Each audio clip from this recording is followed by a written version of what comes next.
Сәлем достар, бүгін сіздермен 2 минутта жасалатын 2 түрлі коктейльдің рецептімен бөлісетін боламын. Бізге қажет заттар банан, киви, балмұздақ және салқын сүт қажет болады.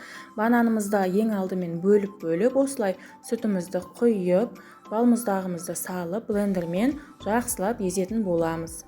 Бұл бізде молочный коктейль деп аталады, яғни сүтті коктейль.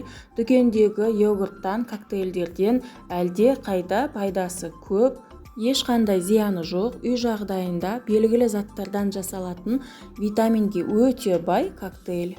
Менде осындай погружной блендер, егер сіздерде бұндай блендер болмаса, кәдімгі блендермен немесе миксермен жасасаңыздар болады.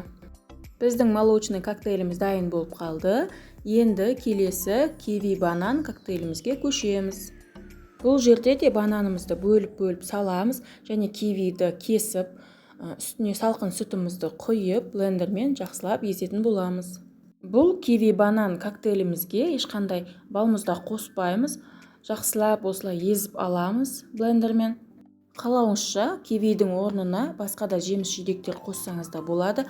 Таңқурай, құлпынай және өрік секілді жеміс жидектер қоссаңыз да әдемі шығады. Киви банан коктейлімізде дайын болды. Енді алдын жасаған сүтті молочный коктейлімізді жасайтын боламыз. Бұл коктейльдердің құрамы қымбат емес заттардан тұрады және де жыл 12 ай дүкендерде сатылатын, қысы-жазы ішуге болатын коктейль. Мысалыға жаз айына салқын сүттен жасасаңыз, қыс мезгілі жылылау сүттен жасасаңыз ішуге болады. Мінекей біздің 1-2 минуттық коктейліміз дайын болып қалды. Дәмі енді өте жұмсақ, сондай дәмді шықты шын мәнісінде. Өте тез және оңай жасалатын коктейльді жасап көруге кеңес беремін. Менің каналыма тіркеліп, лайк басып кетуді ұмытпаңыздар.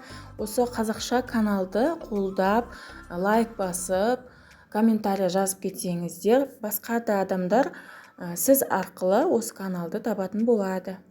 Видеоны соңына дейін қарағандарыңызға рахмет. Келесі кездескенше қош сау болыңыздар.